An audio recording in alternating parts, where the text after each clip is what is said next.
Hello and welcome to today's class. In last class we already discussed about the restoration of conservatism. किस तरह से 1815 के बाद यानी कि नेपोलियन बोनापार्ट के डिफीट के बाद जो कंजर्वेटिव थे उन लोगों ने किस तरह से यूरोप में अगेन कंजर्वेटिज्म को रिस्टोर करने में लग गए, किस तरह से बॉर्बन डायनेस्टी था उसको फिर से फ्रांस में रिस्टोर कर दिया गया, वहां तक हम डिस्कस कर चुके थे. In today's class we will discuss about the revolutionaries. So starting with that, during the year following 1815 यानी कि 1815 के बाद के जो कुछ ईयर्स चले, the fear of repression drop many liberal nationalist underground.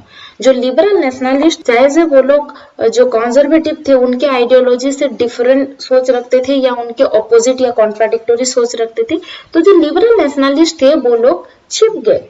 Revolutionary at this time meant a commitment to oppose monarchical form and to fight for liberty and freedom. और उस टाइम में जो रिवॉल्यूशनरीज थे, रिवॉल्यूशनरीज हम किसको बोलते हैं ना, जो लोग अनगोइंग सिचुएशन या अनगोइंग जो सेटअप होते हैं, जो आइडियोलॉजीज होते हैं, जो ट्रेंड होते हैं, उसको जो ब्रेक करने की कोशिश करते हैं, उन लोगों को हम रिवॉल्यूशनरीज बोलते हैं.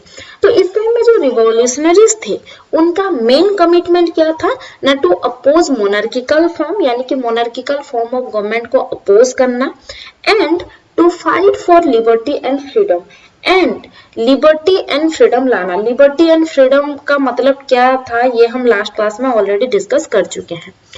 One such individual was Giuseppe Mazzini. और जो रिवॉल्यूशनरीज थे, जो ये मोनार्किकल फॉर्म ऑफ गवर्नमेंट को अपोज करते थे, लिबर्टी एंड फ्रीडम लाने की सोच रखते थे, उन्हीं कुछ लोगों में से एक इंडिविजुअल थे गुसेपी मजीनी. तो हम मजीनी के बारे में थोड़ा डिटेल में डिस्कस करेंगे. मजीनी कौन थे? Mazzini was an Italian revolutionary. He born in Genoa in 1807. He became a member of the secret society of Carbonari. तो उस टाइम में क्या था ना, लास्ट क्लास में ऑलरेडी हम डिस्कस कर चुके थे कि after the work started off restoring conservative, उन लोगों ने अपनी कंजर्वेटिज्म को लागू करने के लिए क्या तरीके अपनाए थे ना, सेंसरशिप. और सेंसरशिप किन किन चीजों पे चलता था? Newspaper, plays, any ideas related to freedom and liberty, plays, books, इन सारी चीजों पे सेंसरशिप लगाया जाता था. तो उसमें कोई एसोसिएशन फॉर्म करने की भी परमिशन नहीं थी. एसोसिएशन फॉर्म होना बहुत ज्यादा जरूरी है. ये हम फ्रांस रिवॉल्यूशन में क्लास 9th में भी जैकोबियन क्लब के बारे में जब हम डिस्कस कर रहे थे उसमें भी डिटेल में डिस्कस किए थे कि क्यों इस तरह के क्लब्स एंड एसोसिएशन फॉर्म होने नहीं देते थे जो कंजर्वेटिव होते थे. क्योंकि जब एसोसिएशन बनेंगे वहां पे आइडियाज एक्सचेंज होंगे, पीपल डिस्कस करेंगे, जो भी गवर्नमेंट हो, जो भी फॉर्म ऑफ गवर्नमेंट हो, उसके मेरिट्स, उसके डिमेरिट्स के बारे में पीपल डिस्कस कर पाएंगे. और जब डिस्कशन होंगे, जब आइडियाज एक्सचेंज होंगे, तो जायज है कि जो सपोर्टर या अपोजर होंगे उनके भी संख्या में वृद्धि होगी. तो इसीलिए जो कंजर्वेटिव थे वो नहीं चाहते थे कि एनी काइंड ऑफ एसोसिएशन या any kind of group form हो पाए. तो उस टाइम में जो रिवॉल्यूशनरीज थे वो लोग जो ग्रुप फॉर्म करते थे वो चोरी छिपे करते थे. यानी कि उनका जो भी मूव्स होते थे, उनके जो भी प्लान्स होते थे, उनके जो भी डिस्कशंस होते थे, वो सीक्रेटली या चोरी छिपे होता था. इसीलिए सीक्रेट सोसाइटी वाला टर्म यूज हुआ है. तो जो मजीनी थे वो कार्बोनारी बोल के एक सीक्रेट सोसाइटी के मेंबर थे. इन 1831 एट द एज ऑफ 24, 1831 में जब मजीनी सिर्फ 24 years old थे, he was sent into exile for attempting a revolution in Liguria. तो 1831 में 24 साल की उम्र में मजीनी को एग्जाइल यानी कि जो जेल में कारावास में भेज दिया जाता है, उनको एग्जाइल कर दिया गया था क्योंकि उन्होंने लिगुरिया में एक रिवॉल्यूशन लाने की कोशिश किए थे. He subsequently founded 2 more underground society. वो तो पहले ही कार्बोनारी सोसाइटी के मेंबर थे ही, बाद में उन्होंने और 2 अंडरग्राउंड सोसाइटी या फिर जिसको हम सीक्रेट सोसाइटी बोलते हैं वो फॉर्म किए. पहला था young Italy in मार्सेलिस and second था यंग यूरोप इन बर्नी. और इसके मेंबर कौन कौन थे ना, उन्हीं के तरह सोच रखने वाले कुछ यंग मैन जो कि पोलैंड, फ्रांस, इटाली, जर्मन, इन्हीं सब स्टेट को बिलोंग करते थे. Mazzini believed that God had intended nations to be the natural unit of mankind. So, Italy could not continue to be a patchwork of small states and kingdoms. Mazzini का ये मानना था कि भगवान ने जब नेशन को क्रिएट किया होगा तो उनका इरादा जरूर ऐसा रहा होगा कि एक नेचुरल यूनिट जहाँ पे आर्टिफिशियली डिवीजन ना हो, आर्टिफिशियली टेरिटोरी फिक्सेशन ना हो, एक नेचुरल यूनिट हो जहाँ पे बस मैनकाइंड रहते हो। तो इसीलिए वो नहीं चाहते थे कि जो इटाली के अंदर बहुत सारे छोटे छोटे स्मॉल स्मॉल स्टेट्स, छोटे छोटे किंगडम्स में बटे हुए हैं, वो रहना चाहिए। The unification alone could be the basis of Italian liberty.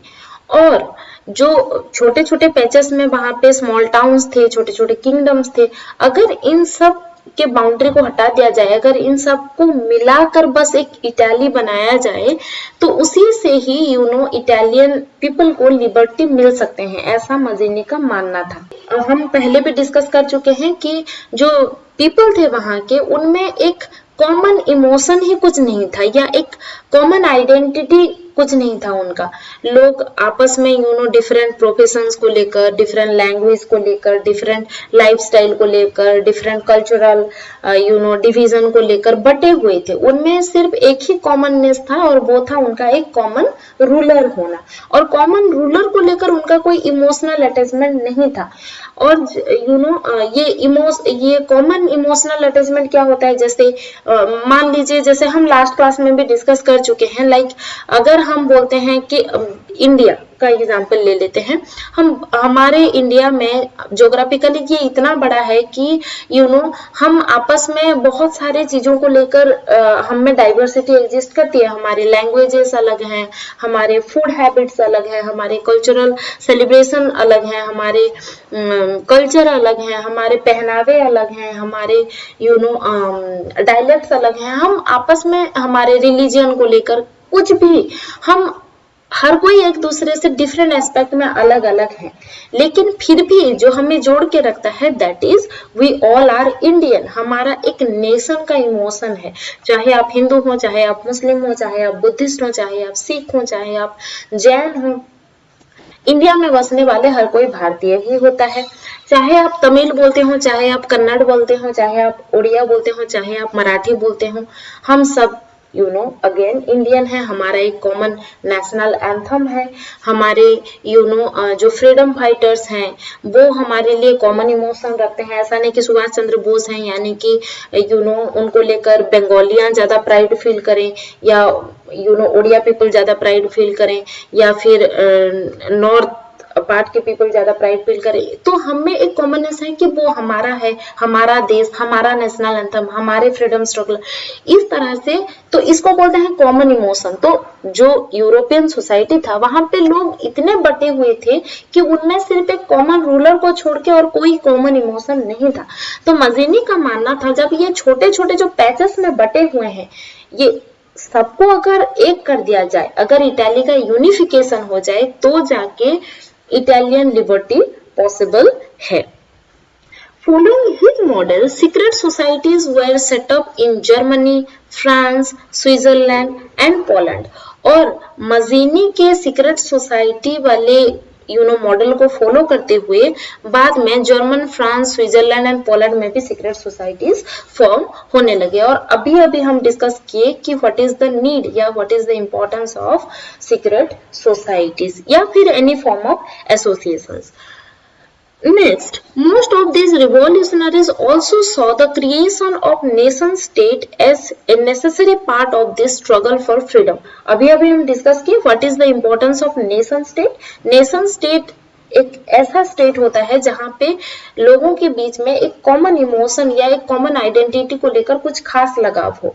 तो ये जो रिवॉल्यूशनरीज थे, जो ये कंजर्वेटिज्म को एंड करके लिबरल नेशनलिज्म में बिलीव करते थे, उन लोगों का मानना था कि एक नेशन स्टेट का बनना बहुत जरूरी है for the struggle of freedom, क्योंकि जब तक लोगों में कॉमन इमोशन रहेगा नहीं, वो लोग यूनाइटेड होके कभी भी लड़ेंगे नहीं। जब तक वो लोग यूनाइटेड होके लड़ेंगे नहीं, तब तक उन लोगों को फ्रीडम मिलना मुमकिन है ही नहीं। Next, Mazzini's relentless opposition to monarchy and his vision of democratic republics frightened the conservative. जायज है, जो मजीनी थे वो लिबरल नेशनलिस्ट थे और जो लिबरल नेशनलिज्म का आइडियोलॉजी था वो कंजर्वेटिज्म के आइडियोलॉजी से काफी अलग था. तो मजीनी का constantly monarchical form of government को अपोज करना और उनका जो विजन था, क्या था उनका विजन, ना डेमोक्रेटिक रिपब्लिक एस्टेब्लिश्ड हो, ये उनका विजन था. तो ये सिचुएशन कहीं ना कहीं या ये आइडियोलॉजी कहीं ना कहीं कंजर्वेटिज्म में बिलीव करने वालों के लिए एक डर पैदा करता था या उनके लिए प्रॉब्लम खड़ा कर रहा था. मैटरनिस्ट कौन है ना, तो जो मैटरनिस्ट थे जो खुद एक नोबल क्लास को बिलोंग करते थे और कंजर्वेटिज्म में बिलीव करते थे, उन्होंने मजीनी को the most dangerous enemy of social order बोल के करार दिया था. Now we will discuss about the age of revolution from 1830 to 1848.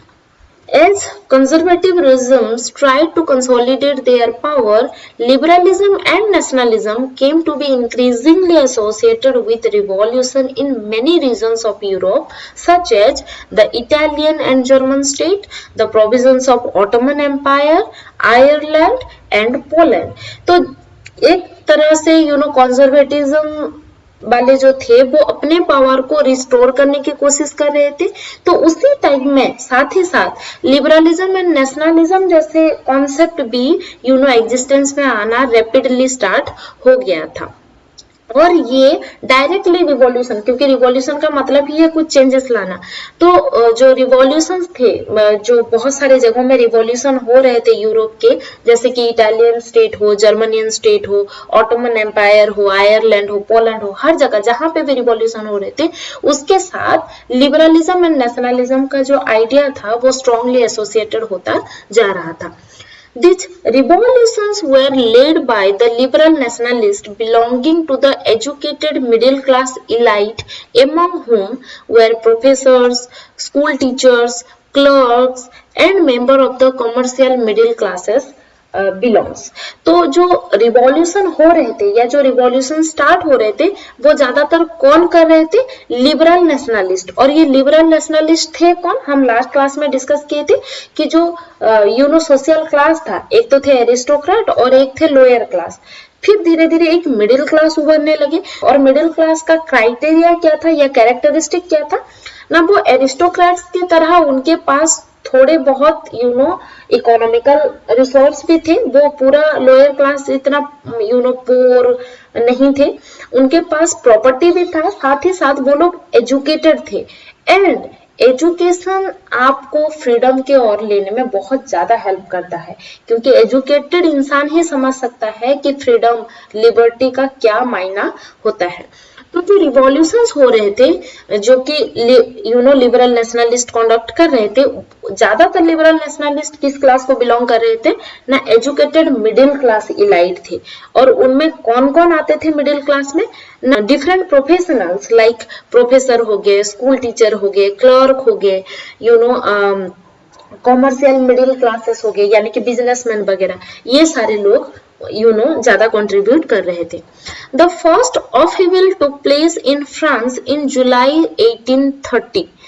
The Bourbon king, who had been restored to power during the conservative reaction after 1815, were now overthrown by liberal revolutionaries who installed a constitutional monarchy with Louis Philippe at its head. तो जब ये revolution होने लगे, सबसे fast upheaval जो हुआ वो France में हुआ इन जुलाई 1830. जो बोर्बन किंगडम को फिर से 1815 के बाद रिस्टोर कर दिया गया था फ्रांस में, उसको अगेन जो लिबरल नेशनलिस्ट थे उसको उखाड़ के फेंक दिए, यानी कि मोनार्किकल फॉर्म ऑफ गवर्नमेंट को फिर से निकाल दिया गया या अपरूट कर दिया गया और उसके जगह पे एक कॉन्स्टिट्यूशनल मोनार्की सेटल कराया गया या इंस्टॉल कराया गया. और उसका हेड कौन रहे, लुइस फिलिप उसके हेड रहे. मेटरनिच once remarked, when the France sneezes, the rest of the Europe catches cold. यानी कि कहने का तात्पर्य ये था कि जो भी फ्रांस में, क्योंकि हम चैप्टर के स्टार्टिंग में ऑलरेडी डिस्कस कर चुके हैं कि जो फ्रांस रिवॉल्यूशन के बाद ही धीरे धीरे जो नेपोलियन बोनापार्ट था वो अपने आप को यूरोप का मॉडर्नाइजर समझ रहा था, और फ्रांस के बाद धीरे धीरे वो बाकी एरिया को कैप्चर करने लगा। तो बाकी जगह के जो कंजर्वेटिव्स थे वो नहीं चाहते थे कि उनका पावर भी फ्रांस के बोर्बन डायनेस्टी की तरह खत्म हो जाए। तो उन लोगों ने सारे लोग मिलके नेपोलियन बोनापार्ट को रेजिस्ट किया, और नेपोलियन बोनापार्ट का वाटरलू वॉर में डिफीट हो गया था। तो यानी कि फ्रांस में जो हो रहा था वही बाकी सारे स्टेट में उसके बाद रिपीट होता जा रहा था, जैसे कि मोनार्किकल फॉर्म ऑफ गवर्नमेंट को अपोज करना हो या उसको अपरूट करना हो, या कॉन्स्टिट्यूशनल या रिपब्लिकन फॉर्म ऑफ गवर्नमेंट की डिमांड आना हो। तो मेटरनिच ने एक बार, जो कि ऑलरेडी हम डिस्कस कर चुके हैं, जो कि एक प्रिंस थे जिन्होंने मजीनी के बारे में रिमार्क्स दिया था, तो मेटरनिच वन रिमार्क कि when France sneezes the rest of the Europe catches cold, यानी कि इतना ज्यादा जो आइडियोलॉजी था वो रैपिडली स्प्रेड हो रहा था। The July Revolution sparked an uprising in Brussels, which led to Belgium breaking away from the United Kingdoms of Netherlands. तो जुलाई रिवॉल्यूशन के चलते ब्रुसेल में एक अपराइजिंग हुआ, जिसके चलते जो बेल्जियम था वो यूनाइटेड किंगडम ऑफ नीदरलैंड से अलग हो गया। ठीक है। An event that mobilized nationalist feeling among the educated elite across Europe was the Greek War of Independence. और ये जुलाई रिवॉल्यूशन ना कि सिर्फ बेल्जियम को इंस्पायर किया, साथ ही साथ जो एजुकेटेड इलाइट पीपल अवेक हो रहे थे अक्रॉस यूरोप, उसी के चलते ग्रीक वॉर ऑफ इंडिपेंडेंस भी स्टार्ट हो गया, यानी ग्रीक भी अपने इंडिपेंडेंस के लिए अब लड़ने लगा था। Greece had been the part of the Ottoman Empire since the 15th century. 15th century से लेकर ग्रीस ऑटोमन एम्पायर का ही एक पार्ट था। The growth of revolutionary nationalism in Europe sparked off a struggle for independence amongst the Greeks, which began in 1821. लेकिन धीरे धीरे जो revolutionary nationalism spread हो रहा था यूरोप में, उसके चलते अब ग्रीस भी अपने इंडिपेंडेंस के लिए आवाज उठाने लगा था। जो ग्रीक्स थे वो भी अब इंडिपेंडेंट होना चाहते थे। It got support from other Greeks living in exile and also from many West Europeans who had sympathies for ancient Greek culture. तो जब भी एक नेशन को कोई दूसरा जीत लेता है या आप किसी दूसरे के कंट्रोल में रहते हैं, तो आपका कल्चर, आपके लैंग्वेज, आपके फेस्टिवल्स, आपके हर आइडेंटिटी एट स्टेक हो जाता है। जैसे जब इंडियंस ब्रिटिश के द्वारा रूल हो रहे थे, तो बहुत सारे सोशल आइडेंटिटीज को कॉम्प्रोमाइज करने पड़ते हैं, क्योंकि जैसा आपका रूलर होगा आपको उसी तरह मेकओवर करने की, आपको उसी तरह इंट्यून करने की कोशिश किए जाएंगे। तो जब ग्रीक अपने इंडिपेंडेंस के लिए लड़ने लगे या अपने इंडिपेंडेंस को लेकर अवेक होने लगे, तो उनको बहुत सारे लोग सपोर्ट करने लगे। उनमें से कौन कौन थे? कुछ ग्रीक्स थे जो ऑलरेडी एग्जाइल थे, यानी कि जिनको ऑलरेडी कारागार में डाल दिया गया था, इस तरह के कुछ ग्रीक्स थे, उनका सपोर्ट रहा। साथ ही साथ बहुत सारे वेस्ट यूरोपियंस के भी सपोर्ट रहे, जिनके दिल में एंशिएंट ग्रीक कल्चर को लेकर सिंपैथी था। Poets and artists lauded Greece as the cradle of European civilization and mobilized public opinion to support its struggle against Muslim Empire. और जो ऑटोमन एम्पायर था उस टाइम में, वो मुस्लिम रूलर थे उसके।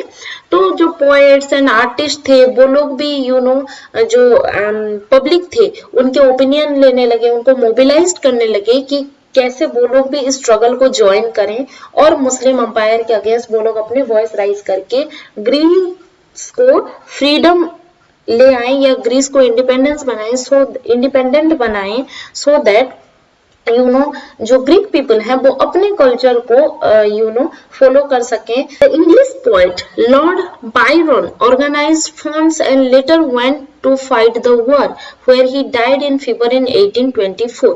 तो एक इंग्लिश पोएट थे जिनका नाम था लॉर्ड बायरन। उन्होंने फंड रेज किए और वार लड़ने की कोशिश किए, लेकिन 1824 में बिकॉज ऑफ फीवर उनका डेथ हो जाता है, जिनका ग्रीस के इंडिपेंडेंस के लिए लड़ने में बहुत ज्यादा कंट्रीब्यूशन रहा है। Finally the treaty of Constantinople of 1832 recognized Greece as an independent nation। और बहुत सारे नोक झोंक, बहुत सारे वॉर, बहुत सारे स्ट्रगल के बाद 1832 में the treaty of Constantinople, treaty यानी जो समझौते होते हैं, ठीक है, कॉन्स्टेंटिनोपल ट्रीटी में 1832 में फाइनली ग्रीस को इंडिपेंडेंट नेशन की तरह रिकॉग्निशन मिला। That's all for today's class. आगे हम नेक्स्ट क्लास में डिस्कस करेंगे। Thank you.